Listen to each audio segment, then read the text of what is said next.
Welcome guys, and today I'm going to show you how you can do quick auto smelter in Rust. So what you'll need to do is put electric furnace right here, then just put your big box or the small box, it doesn't even matter, but for me it is better the bigger box.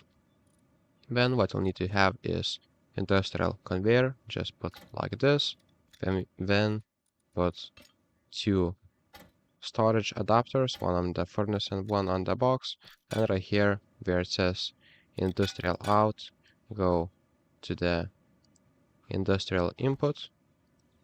So the pipe is blocked. Let's go around like this, and then with the industrial out, go with the pipes again onto the box right here, and after that put small battery somewhere. Then with the cables, go right here to the output where it says power in, and use this right here from the industrial conveyor.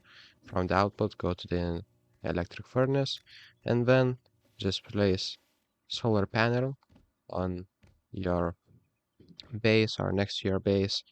It will be better if you place to the north, so like this, and then with the output, let's go straight to the battery. And that's how you use electric furnace and do auto smelter in Rust. So that's pretty much it. Thank you guys, and see you in the next one.